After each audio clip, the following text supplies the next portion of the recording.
stop peeing just in case or jicky peeing is the subject of this video, so stay tuned.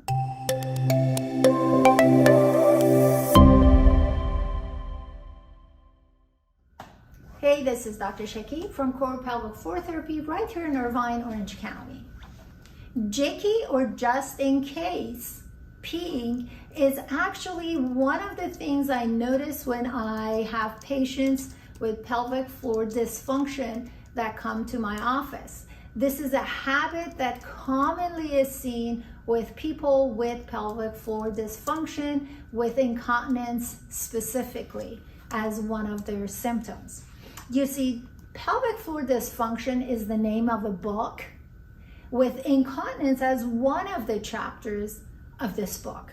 So in my practice, I treat pelvic floor dysfunction patients, and many of them have incontinence, and one of the habits they have is they go to the bathroom just in case. This is something that we may have been exposed to as children trying to be potty trained, and the habit has been carried on to older times. And the problem with jicky peeing is when we actually do not practice the muscles of the bladder to really maximize their holding power and their stretching power. Your bladder has two types of muscles. One is smooth muscle, the other one is actually musculoskeletal, just like your biceps as an example.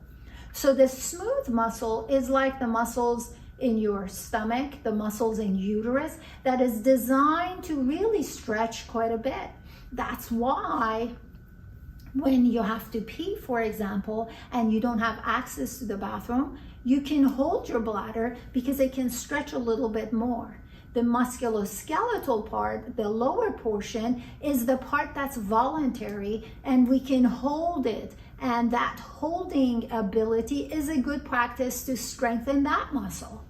So when you do the jicky peeing, you really don't practice the stretching of the top portion of the bladder, nor the holding and strengthening power of the lower portion of the bladder. So when you don't practice it, you don't really get good at it.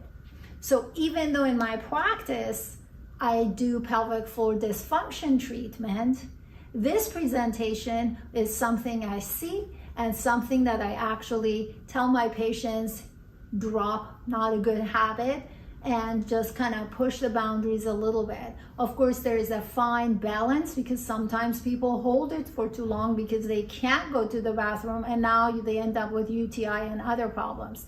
So it's all about balance and homeostasis after all. I hope that this helped. If you have any questions, use one of the methods of contact in the description box. And until next time, take care.